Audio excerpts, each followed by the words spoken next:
Hey everyone, it's Reed. Before we get started, some good news. A victory for the pro-democracy movement. Here in Utah, of all places, a judge has ruled that the legislature illegally gerrymandered the congressional districts after Prop 4's passage, which I helped work on in 2018, that required a citizens redistricting commission to be in place.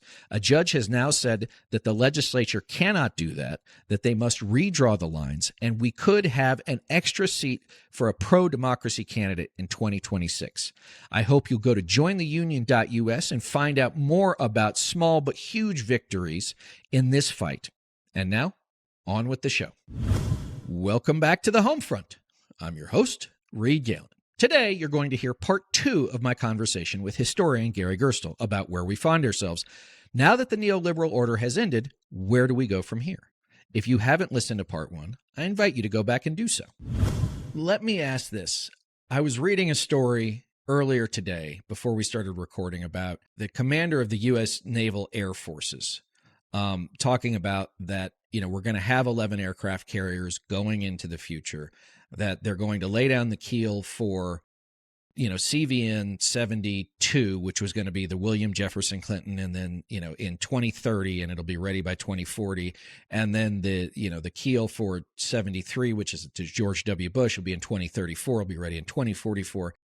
It appears that there's a lot of both government mechanics and civil life that just go on, even if you don't have this election or that election. I was listening to a podcast a couple of weeks ago, and someone said, China has a market economy. It's not necessarily the same as ours, but they have nothing that resembles democracy. A market economy, there used to be a belief, Gary, that a market economy demanded a democracy, but that doesn't appear to be the case anymore. I would go further and say that has reversed. That a lot of people are looking to China now as a model for the future. And you can even think, what does Trump do between his last tweet and the time he actually goes to bed? What's he thinking about and what's motivating him? And we know he's had a fondness for dictators for some time, but I think part of him says, I want to make America more like China. They get things done. And this is not just a phenomenon on the right. I've had people, especially young people on the left, and I'm talking to a lot of young people to try and get their pulse and understand what they're thinking and what they're about. And what's one of the greatest issues of young people on the left? It's the climate catastrophe.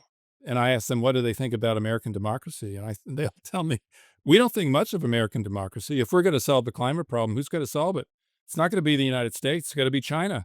There is now a sense, and now the Wall Street Journal is beginning to talk about state capitalism, which is a version of what China has. They're critical of it because they're going to be the last of the neoliberals.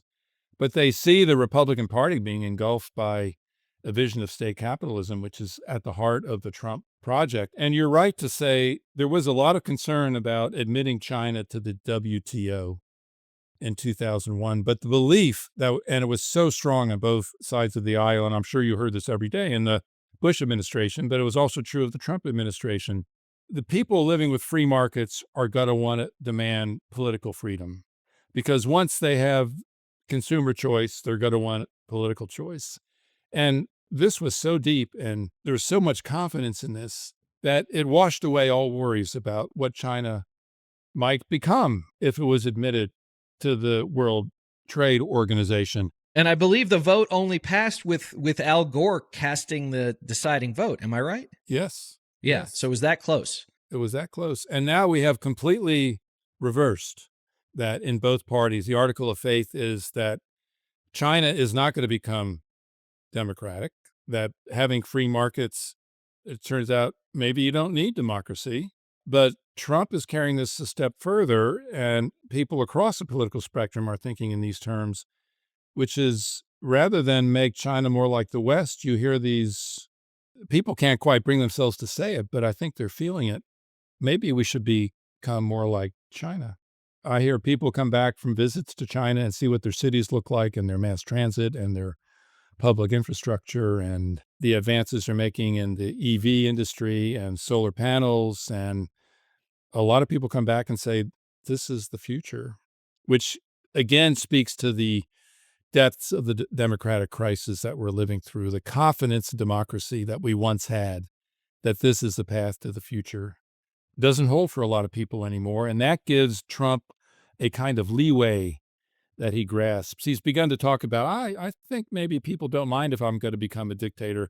He was interviewed by Time magazine by a journalist there in, I think it was May 2024, who pressed him on this issue because he had said in a town hall talking to Sean Hannity, maybe I'll be dictator for a day. Yeah, day one, yeah. And that generated a lot of blowback. And the interviewer for Time, I think his name was Eric Cordelesa, pressed him on this. And Trump at first didn't want to answer it. And he said, no. Don't you think people are upset that you don't really care about the Constitution? And that you are talking about becoming a dictator for a day, a month, a year, or 10 years? And he said very simply and pithily, I think people kind of like it. That's what I want to talk about, which is the relative normalcy. I mean, I get up, I do what I do, even as an opponent of Donald Trump for a decade, right? Football season is about to start. Kids are going back to school. The rhythms of American life are, relatively speaking, normal.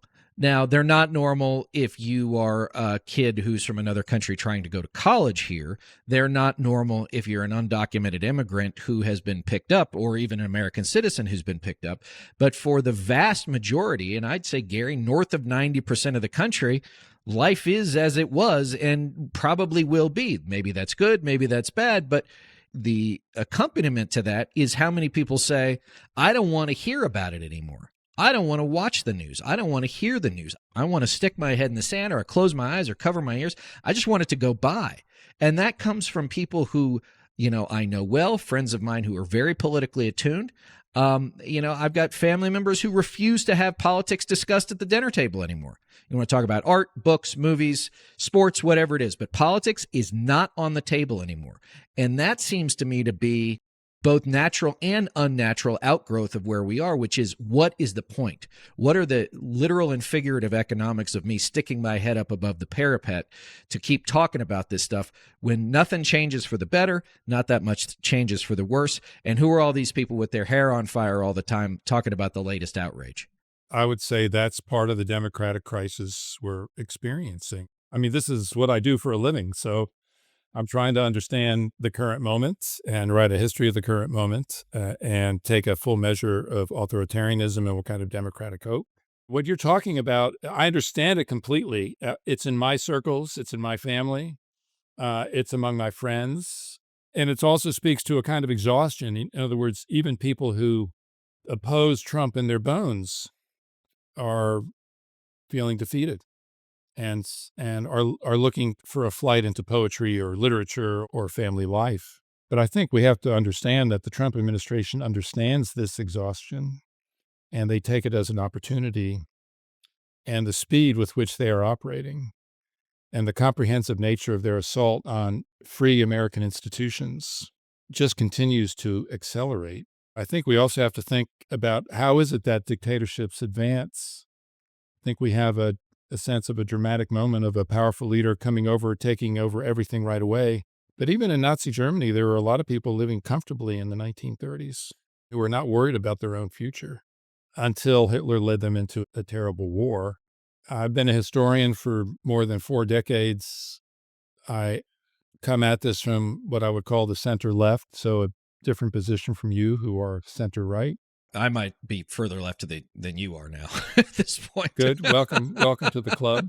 But there are certain lines that I draw, and I regard the American Revolution, the drafting of the Constitution and its ratification, enshrining the people as sovereign, as one of the great moments in the history of the world, and giving people a kind of hope and democracy, and then finding ways to practice that democracy and repair the worst defects of that democracy with Lincoln and the second founding of the Republic after the Civil War.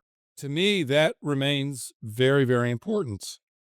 And I think it's not that important to a lot of people. I was having a discussion with someone highly placed politically, very worried about what's coming. And I said to this person, well, what are you doing? We have a big anniversary coming up in 2026, 250 years since the Declaration of Independence. The Declaration of Independence is really the shot heard around the world, right? So what are you doing? And that person hadn't really thought about what they were going to do. And my reaction was, how can you not be thinking about what you're going to do at this moment? And to me, that's another sign of erosion in democratic confidence. And what goes along with the sense of exhaustion and, well, things for me are okay, or they're not going to get any better, is, well, I think there's a sentiment among some people that Trump is dynamic, he's active, he's shaking things up. When you say things go on and on and on, you were speaking of that from the perspective of things never getting any better.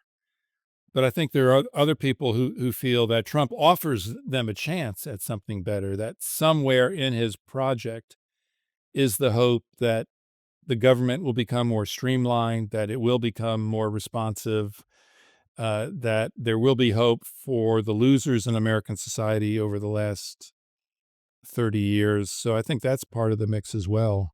Again, looking at so much of his base, and I think some of the people that have come across to him since he first appeared on the scene is at least a willingness to acknowledge that the system is rigged against you. Not that he's necessarily going to do anything to fix it, but at least he admitted it when so many other people won't. So I have a question for you. Is that permitted on your show? Absolutely. Love it. Explain the Senate to me in terms of its own acquiescence into its marginalization. And I'm thinking, what are the two most successful legislative bodies in the history of the world? They are Westminster Parliament and they are the U.S. Congress.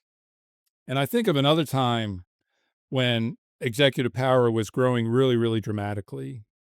And now I'm a fan of Roosevelt, but I understand the people who were opponents of Roosevelt in the 1930s who thought his grabs of executive authority were too extreme and were going to imperil the republic. Congress stood up to him in 1938 and said, no, you can't pack the court. It stood up to him on other matters as well. And it's extraordinary to me that here's an example where you would think this would be somewhat non-controversial for the Senate to take a stand on, the way in which Trump is executing his tariff policy, decree after decree after decree, the idea that you could have this profound a change in the political economy of the United States without input of Congress.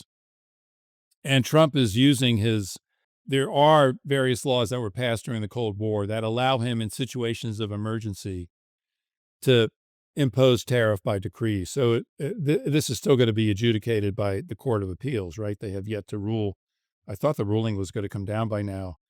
But what is it about Congress and the Republicans in Congress that makes them willing to acquiesce in the complete sidelining of Congress, and in particular the Senate, by the president? It's not clear there's going to be another significant bill to come out of this Congress, right? Other than the big, beautiful bill and other than budget issues. Help me understand that acquiescence. Let me tell a story that was related to me because I literally wasn't in the room when it happened. But this goes back to, I think it was when John Roberts had been nominated for the court before, was it Rehnquist had decided to retire? And in the Bush White House, they said, okay, well, we'll just send the nomination up. And at the time, Arlen Specter, I believe, was chairman of the Judiciary Committee from Pennsylvania. And so maybe it was the legislative affairs person said, we need to call Senator Specter first. Well, why? Because Senator Specter takes his role as chairman of the Judiciary Committee and the independence of the United States Senate very seriously. And if we do this without telling him ahead of time or giving him the opportunity to at least acknowledge that he has been acknowledged, then he will just kill the nomination to show you that the Article 1 branch still has a lot of supremacy. Fast forward to now, I think there's a lot of fear, at least in the U.S. House, and you see it's basically wrung out. Don Bacon from the state of Nebraska, he and Brian Fitzpatrick from Pennsylvania, they're basically the last two quote-unquote normals that are left in the Republican conference. So, it is a MAGA conference. It is the Republican Party. In the United States Senate, I think it's different because, as Mitt Romney said in his biography, for a lot of these people, especially the Republicans, but not solely the Republicans, they have been successful in almost every other walk of life. Many of them are very, very wealthy. Many of them are detached from the daily, travails of the average American citizen. So for them, why get in the way? Why stand up?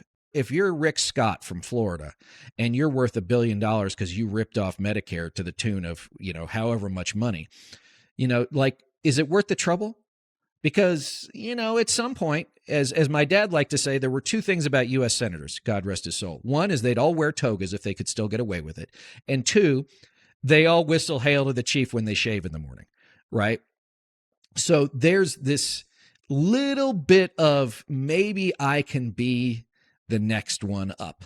Maybe I can be the next Republican nominee. You look at the Democrats, they're a shambles. Who knows what's going to happen in 2026, 2028, who knows? And so I think there's this combination in the U.S. Senate of it doesn't affect me, right? I'm going to get elected. My state is so gerrymandered. My state is so dominated by Republicans, in most of the South and most of the small mountain states like I live in. They don't see any downside to it. There's no electoral peril for most of them, except from a primary we see like in Texas where Paxton, right, the attorney general, who's an epic criminal, is going to take on John Cornyn, and there's a better than average shot he's going to win, at least win the primary. Now, if he wins the primary, I think it's a much closer U.S. Senate race in the general. But the point is that the party does belong to Trump now. And so for them, most of it is what's the easiest way to go? I mean, they have all accepted their 30 pieces of silver a long, long time ago, right? They have decided, you know what, I've got mine. Good luck you getting yours.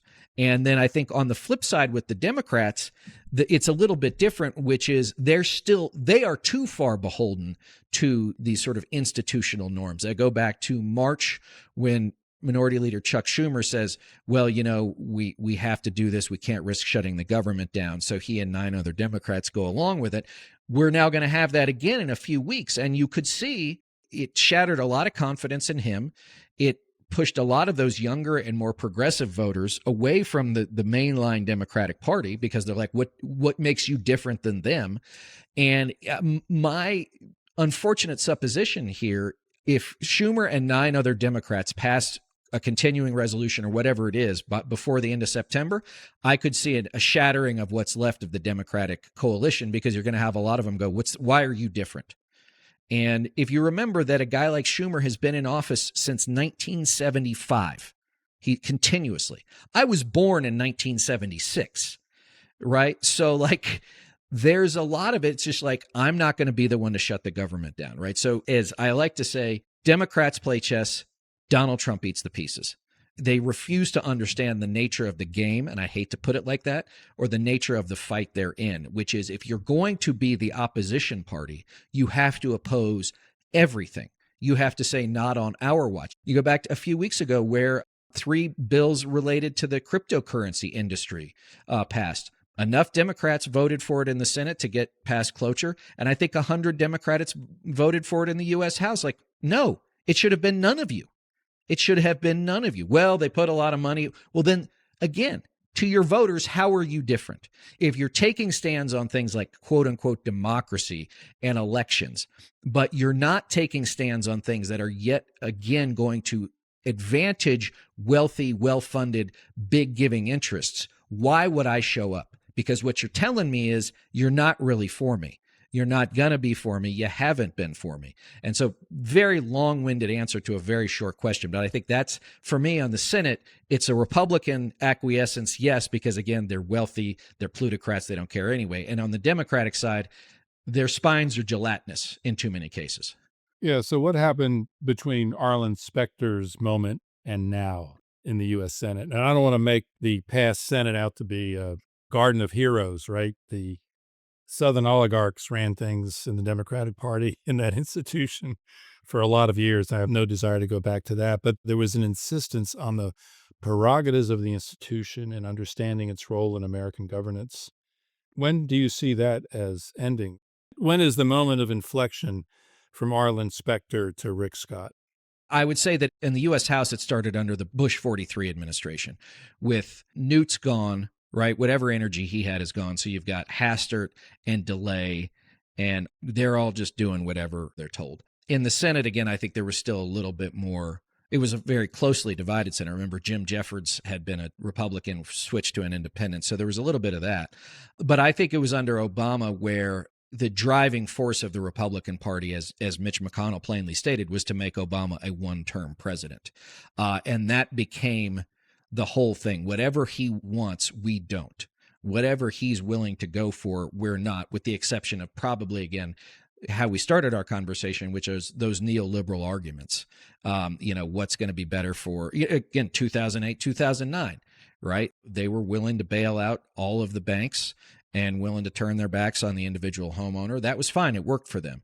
On the social stuff, right? Obamacare, even the Democrats, they had 60 votes. Even the Democrats, what's his name from Nebraska, right? Like they had to cajole him to come across the line to get to cloture when they had an overwhelming majority. And so I think Republicans realized in that moment what kind of trouble they could cause. Like first it was don't do stupid shit in foreign policy. And then it's like, well, we'll just do stuff that we can do via administrative order, which is not unusual, is not all that different from what we're seeing now. Is I like to believe that they weren't doing it with malice aforethought, like I think often Trump and his people are.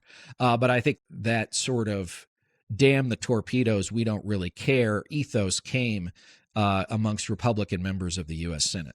I think the 2008-2009 crisis and the emergence from it and the tack that the Republican Party took at that time deepens the Democratic crisis that we're in. And so the question that you asked me earlier acquires more urgency. What's a citizen to do, right? What's a citizen to do in these circumstances? I spent a lot of time thinking about this. I'm frankly sick of criticizing the Democratic Party. It's easy to do, but I'm not sure how much resonance or even relevance it has, Gary. And the real question, and this is the one that I'm going to spend my time on, is what is that? What are those nodes of citizen action? Where are those cadres of citizens who are willing to band together, understanding that, as I like to say, well, I don't like to say, I do say, it took us a long time to get here. As your writing tells us, it's going to take us a long time to get out. We unfortunately move in spans of years and decades in these eras and orders, not at right angles. And if you do get a right angle, it's almost always bad, right? It's a right angle in the wrong direction. My fear is that until and unless we who believe in small d democracy, who believe in pluralism, who believe in, a social democracy even, which I do believe in, can make the argument loudly enough and, to your point, convince people that it's a real possibility, then I think what comes post-Trump could be worse. I mean, it's J.D. Vance is lining up. He's getting big money's going to be behind him. You can see they're already leaning into economic populism. They're going where the power already is. They're going where the energy already is, which is populism and anti-establishments. They are perfectly happy there because what has been the 9 scariest words in the English language? I'm from the government and I'm here to help, right? Like, they have been utilizing that. And we still, as a country, go back to 249 years ago, have a sort of distrust of government in our bones, right? We all have a libertarian streak in us, whether it's bigger, smaller, wider, narrower. And I think the Republicans have been very good about understanding. And this is one thing that I've always tried to tell my Democratic friends is like, you guys talk about issues and we talk about values, right? You guys talk to people's heads and we talk to their hearts. And whether or not that's upsetting them or making them happy, right? Like, oh, well, Gary, what we're going to do is we're going to have a 3% tax on this and that, and blah, blah, blah, blah, blah, right? But it doesn't, most people don't believe it. You know why? Because it doesn't happen. Trump does stuff. I don't like the stuff he does, but no one can say he hasn't had one legislative victory after another. Here's the other part. We got another 13, 14 months till the next election. You say, well, maybe they can't get any more done, but who's to say they can't?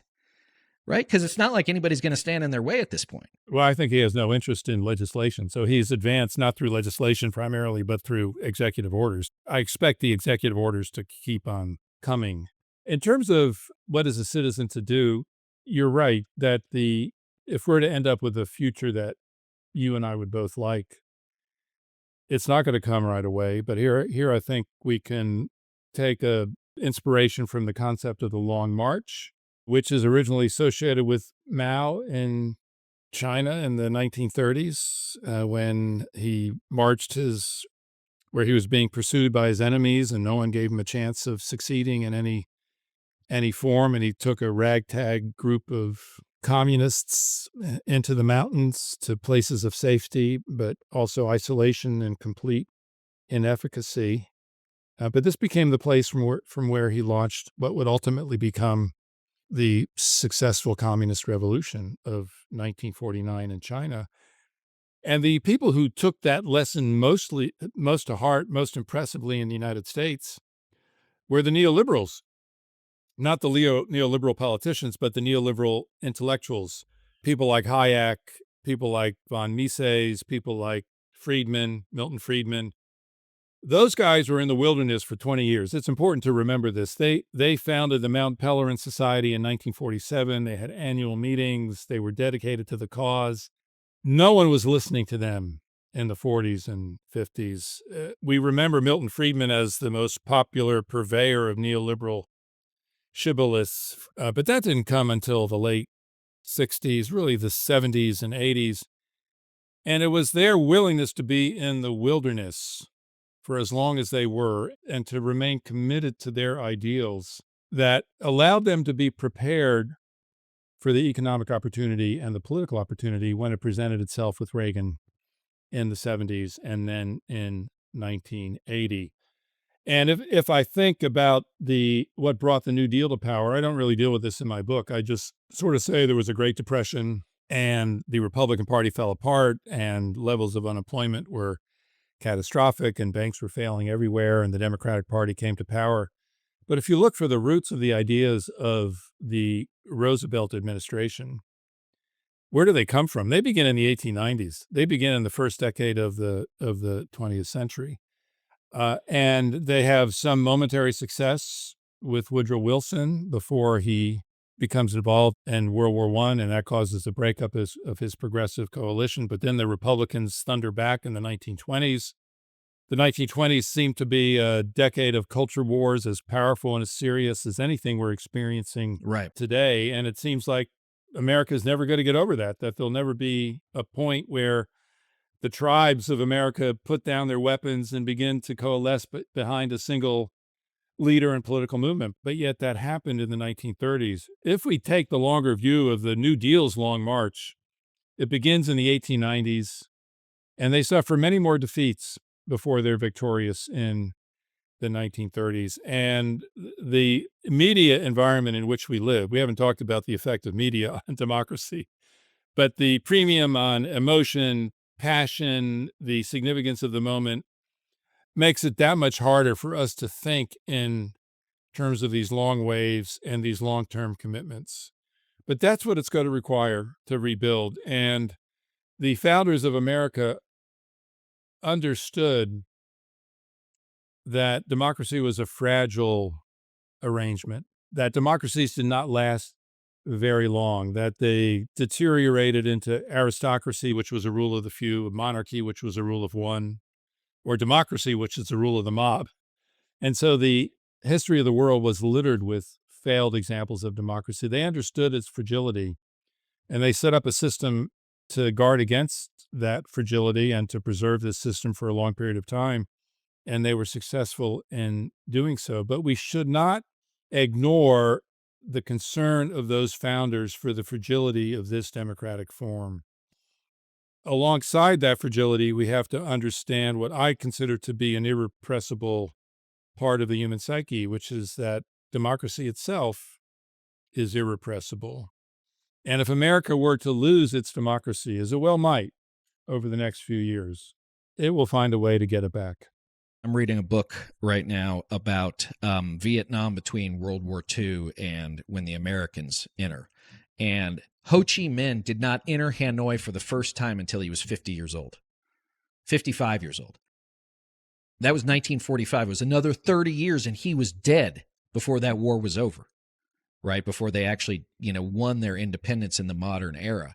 And so I think that's right, is you talk about this stuff is it takes years and years and years and dedicated people who have a belief and who are willing to keep after it. And that, to your point about the social pieces, and, I always say it's like the Amazon effect, right? I can order anything I want from Amazon, and depending on where you live, you could have it that afternoon.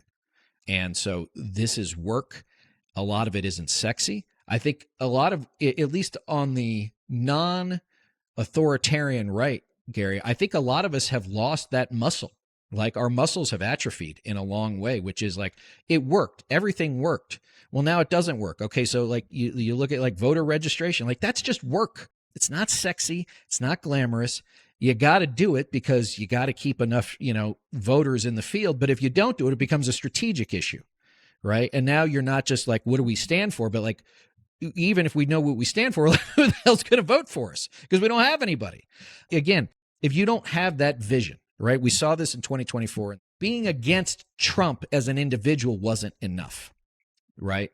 It wasn't. And I think about, there were a couple of, democratically aligned, very big donors. And this is where I really got concerned about what was going to happen when, what did they say? The first thing Kamala Harris should do when she gets elected is fire Lena Khan, the head of the FTC, because she wants to break up monopolies. And they didn't like that. And to me, I was like, okay, well, now we know this is not right, left, up, down, yes, no. This is a much more mixed up, ugly sort of, there are moneyed interests, there are power interests. A lot of those times they line up. But to your point, it's going to have to be a small, dedicated band of Americans who say, here's what we stand for. We're going to be in the woods, right, for a while. But if we stay here long enough and we're dedicated to the cause, then we will be there. And to use an old hack expression, right, we're going to plant a bunch of trees we don't get to sit underneath. And that's just part of the deal. Right. And Trump has a vision, and his MAGA people are very forward-looking for all their desire to look back in American history for a time when America was great. They are very forward-looking, and they are out in front of the Democrats. If you think of all this business about the National Guard being called out in Washington and now being threatened to be sent to Chicago, where else? Baltimore, New York, maybe next. There's talk about this in Boston. There is a strategy to get these blue cities accustomed to having these National Guard troops present for the 2026 election. And he will say they are there to guard the integrity of the election. But we know the campaign there is to intimidate people and to turn people away from the polls, to give him an advantage. That is a strategic sense that the Democratic Party simply does not have right now. I could make an argument that, you start with some National Guardsmen, then you start deploying sympathetic sheriff's deputies to certain polling places. There's only two people a sheriff answers to, God and his voters, right? You can't, like the cops can't tell those sheriff's deputies to leave, right? They can't. And if they want to stand there and have their hands on their hips with their big Smokey the Bear hats on and scare the hell out of people, or people drive up and they see them standing there and they just decide, you know what, it's not worth the trouble. That's as good as anything. That's good for a lot of votes staying home. And we already got too many people staying home. So you're right. And I think when you write the history of this time, the title very well could be A Shocking Lack of Imagination. Right. All right. This has been incredible. I cannot believe you've given me so much time. Gary, before I let you go, where can we find your work? What else are you working on? When's your new book coming out? Well, my last book, The Rise and Fall of the Neoliberal Order, was published by Oxford University Press in 2022. You can find it in bookstores, easy to find it online. I'm hoping to write this new book, Politics in Our Time, Authoritarian Peril and Democratic Hope in the 21st Century, in the next year. So look for it in 2026 or 2027. It's riding quite a wild horse to try and get the story right. But it is one of the essential stories of our time. Well, as always, gang, you can find me on social media, Twitter, TikTok, says.us, at Reed Galen, Threads and Instagram, at Reed_Galen USA, and always over at Substack, The Homefront. Gary Gerstle, thanks for joining me. Reed, pleasure being with you. Thank you. And everybody else, we'll see you next time.